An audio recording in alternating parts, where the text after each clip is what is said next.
Bueno, esta es una observación absurda, cultureta y ese tipo de cosas, pero realmente creo que hay una especie, bueno, hay un pequeño trasfondo en White Creek Manor, El secreto de los Hawkins, que por cierto con el subtítulo también tuvimos nuestras historias, porque bueno, para mí una novela que tiene un título en inglés firmado por una autora española, pues a niveles comerciales y de ventas y demás, pues bueno, también es un obstáculo, con lo cual yo obligué a Victoria a que le pusiera un subtítulo, nos dio varias opciones alternativas hasta que al final pues nos decidimos por El secreto de los Hawkins. Pero bueno, bueno, lo que quería decir realmente, hay yo no sé si te has planteado esto, pero hay un trasfondo muy machista dentro de la novela, ¿vale? Es decir, hay un momento en el que... Sí, bueno, pero aparte bueno, pues de todo la etapa victoriana en la que se puede desarrollar el libro, hay un momento en una de las cartas o diarios, creo que es una carta, ¿vale? Porque la novela la leí ya hace tiempo y tampoco no voy a saber acordarme de todo, pero recuerdo que en esa carta decía el personaje que el continente, ¿no? Es decir, establezcamos una diferencia entre continente y contenido, ¿vale? El continente, es decir, el cuerpo en el que... A ver, hay una criatura dentro del libro, ¿no? Todo esto viene porque en Luisiana hay un monstruo que se dedica a descuartizar a la gente, a arrancarle el corazón y ese tipo de cosas que se ven a la mitad de la novela y no al final, ¿vale? Con lo cual no os destripo demasiadas cosas. Pero sí hay un momento en el que dice que el continente de ese mal solo puede ser un hombre y no una mujer, ¿vale? Con lo cual, creo que en el fondo la novela tiene una especie de trasfondo así muy machista. ¿Qué pasa? ¿Que las mujeres no pueden tener el diablo dentro? ¿O qué? Cuéntanos eso. Bueno, las mujeres son muy buenas. No, sí, ya, cuando dormís. Una más que buenas. No, que yo tengo pesadillas y sueño con cosas raras. A ver, sí, realmente al ser una novela victoriana tenía que tener un trasfondo machista porque en aquella época las mujeres poco podíamos hacer. Hay una mujer, sin embargo, bastante fuerte. Siempre habéis podido hacer mucho, ¿eh? Sí, pero más en la sombra. De hecho, decir, habéis sido las que habéis dominado el mundo en las sombras. Hombre, y Edo aquí, si no es por una mujer, no se mete en esta milonga, vamos a ver. Pero hay una mujer, por ejemplo, en la novela que sí que es una mujer muy fuerte, que se mantiene soltera y muy orgullosa de serlo y bueno, pues en cierto sentido se la ve que es la única que realmente en un momento dado tiene las narices de contarle a Edward Hirsch lo que está pasando y dónde está la raíz de toda esta historia. Pero sí que es verdad que si leemos la mitología es que es muy raro que haya mujeres que se dediquen a destripar a la gente. Primero porque hace falta una fuerza tremenda y segundo pues porque parece que en general, por ejemplo en el vudú, a la hora de hacer magia negra son más los hombres que las mujeres. Los hombres tienen una categoría. Las mujeres pueden hacer magia negra pero no tienen una categoría con nombre propio como los hombres. Con lo cual realmente el hombre es una figura de poder en este grupo. Entonces, de alguna forma parecía lógico que algo que es capaz de destripar, arrancar la caja torácica y hacer todos aquellos destrozos, que no fuera una muchacha con un corsé paliducha y con unos dedos de tocar el piano. Parecía un poco absurdo realmente el meterle una bestia a alguien así. Bueno, hasta que llegó Angelina Jolie, más grande ya al cine. Pero... que no es muy delicada, pero vale. Entonces me parecía más lógico que todos pensaran en aquel momento. Yo creo que en la época victoriana pocos hombres se plantearían que una mujer sería capaz de ser Jack el Destripador, por ejemplo. Y de Jack el Destripador no se sabía quién era, pero en ningún momento se barajó que fuera una mujer. Siempre fue un hombre, finalmente un judío. Entonces, pues bueno, me parecía más que nada por eso, por darle un sentido pues, en la época victoriana. Ahora mismo probablemente el CSI, pues Dios.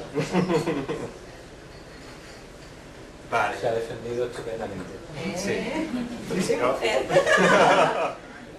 Yo quiero hacer una pregunta trampa, porque conozco la respuesta, relacionada con esto que acabáis de preguntar, y es, sé que los personajes son muy importantes, están muy bien construidos, porque cada uno se relaciona con determinados arquetipos, que sé que para ti son importantes, y creo que para explicar lo que acaba de preguntar Jota, y para que entendamos un poco esta parte, podrías contarnos un poco en qué punto estos arquetipos han influenciado la creación de los personajes. Pues en mucho. Vamos a ver, los arquetipos, para la gente que no esté familiarizada con Jung y con la psicología del inconsciente, son una serie de figuras que están en nuestro inconsciente y que afloran generalmente en lo que son los sueños. Entonces hay arquetipos, por ejemplo, en el blog, de hecho tengo un artículo, si lo queréis leer, que hablo de esto. Hay, por ejemplo, uno muy típico que es el Senex, o el anciano, que es una especie de maestro, que puede aparecer en nuestros sueños, sería una especie de guía, puede ser un padre, un abuelo, un profesor. Pues bueno, pues esto es un arquetipo, todos soñamos en algún momento con este personaje. Hay otro arquetipo que es el niño. El niño generalmente pues puede ser nuestro hermanito pequeño, un sobrinito, un bebé que no conocemos, puede tener determinadas edades, dependiendo un poquito del momento evolutivo en el que también nosotros estemos. Y bueno, realmente yo creo que en todas las novelas clásicas existe ese arquetipo. El mal es un arquetipo en sí mismo. Con lo cual, a la hora de construir estos personajes, yo no pensé tanto en un arquetipo de forma consciente, pero tenemos en cuenta que realmente la novela se basa en un sueño que yo tuve. En el sueño sí aparecen los arquetipos. Aparecía la sombra, que es lo que sea que está matando a esas personas, que es el enemigo, es lo peligroso, es aquello que nos hace temblar, que nos da miedo. Aparecía el héroe, por supuesto, que es Evangelis. Con lo cual, a la hora de construir esos personajes sí me di cuenta de que algunos de ellos, tenía la doncella también, que es un arquetipo que aparece, una mujer joven, suele ser bella, suele estar en problemas, pues ese también aparece en la novela, lógicamente. Y yo creo que precisamente el que nos pueda gustar y nos podamos de alguna forma sentir identificados con estos personajes es porque tienen ese carácter universal que da el arquetipo, porque todos en algún momento nos hemos encontrado en sueños con ese personaje, de tal forma que cuando lo leemos, nuestro inconsciente reacciona y de alguna forma asimila a ese personaje a nuestras historias.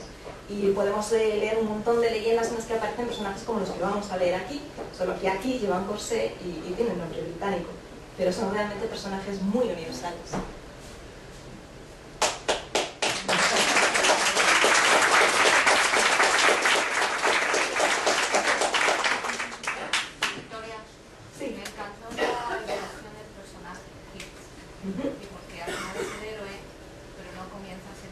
Claro. Él va inocente allí, cómo se va encontrando con las situaciones, el escenario, los acontecimientos y cómo va inventando todos esos acontecimientos y cómo al final, bueno, durante y al final se convierte en héroe. Es que es la historia clásica del héroe. Eso es lo que me fue realmente enamorando, porque si va, como te vas transformando. Eso es. Claro, eso tiene que ver mucho con el tema de los arquetipos y con las narraciones más clásicas. Los personajes que más nos gustan son los personajes que evolucionan, y que evolucionan en general a mejor, porque nos identificamos con ellos. Cuando somos niños somos pues lelos, no sabemos nada, somos indefensos, y poco a poco, con nuestros conocimientos, nuestras experiencias, vamos en teoría mejorando. En la narración, lógicamente, esto pasa mucho más deprisa, lo vamos a leer en una semana. Entonces realmente yo necesitaba un personaje que comenzara teniendo un carácter que realmente le pudiera llevar a convertirse en un héroe, tenía que tener un pozo. Pero si vais leyendo el libro, a mí no me gusta hacer, por ejemplo, una descripción de un personaje de 20 páginas al principio de la novela contándose exactamente cómo es Hirs. Me parece aburrido, me parece que tenéis que ir descubriendo. Entonces al principio os quedáis con que Hirs es un hombre flemático, algo cobardón, porque va huyendo de cosas, no le gusta enfrentarse. En algún momento él lo dice, siempre estoy huyendo, es verdad, cuando una situación no me gusta la evito, la esquivo. Mi amigo Osbrook es todo lo contrario, mi amigo Osbrook ha estado metido en un montón de embolados y siempre ha salido bien, y yo soy el que siempre dice, no hagas eso, Osbrook. Es decir, soy como su conciencia, pero no hagas eso, pero porque yo no me atrevería a hacerlo en realidad. Y sí es verdad que él va teniendo una evolución en la que, como se enamora de una persona, ese amor le lleva a crecer y a enfrentarse a lo que sea que haya allí, aunque le vayan a destripar, le da igual. En ese momento saca lo mejor de sí mismo para ayudar a esa persona a la que ama y convertirse realmente en el héroe. Creo que el amor realmente es la mejor excusa para convertirse en un héroe en nuestra vida. Entonces sí que es verdad que esa evolución, y yo creo que toda buena novela debe de tener en el personaje principal sobre todo. Me ha gustado mucho de comentar. Bueno. ¿Algún comentario más? ¿Alguna pregunta más? ¿Sí? ¿No? ¿No? Vale, pues vamos. Pues ya está. Bien.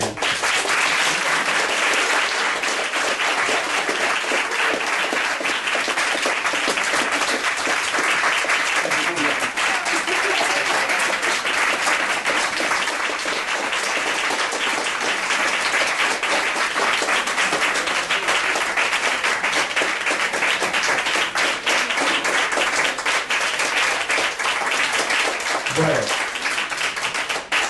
pues ya para ir terminando un poco, bueno, por un lado, en cuestión de agradecimientos, tengo que insistir la labor de maquetación que ha hecho Paul Carter, porque de verdad que se ha dejado los ojos. Vicky también nos echó una mano, porque bueno, ya veréis que las cabeceras de capítulos, cada capítulo tiene una ilustración muy concreta dependiendo de lo que está hablando el capítulo, en lo cual Vicky nos echó una mano, aunque Paul no estaba de acuerdo en ciertas cosas y puso las ilustraciones que él consideraba más oportunas y que efectivamente pues bueno, eran un acierto.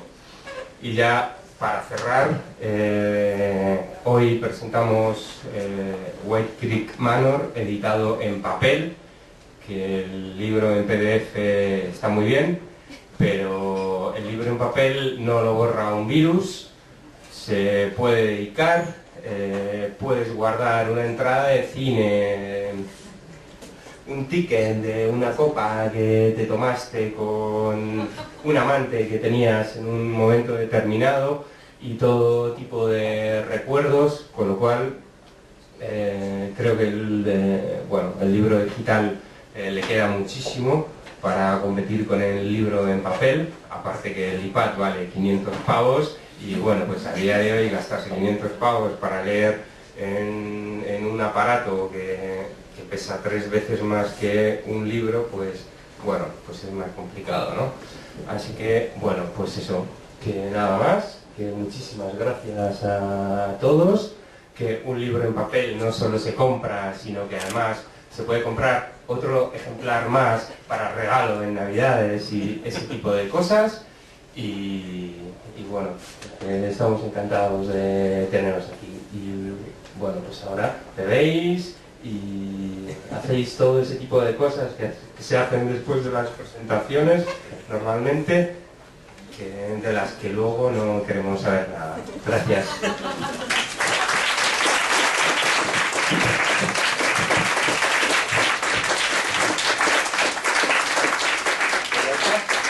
Y Vicky se queda aquí para todos aquellos que queráis, tenéis allí ejemplares para que os los firme. Aquí vais a tener a Victoria solo para vosotros hoy.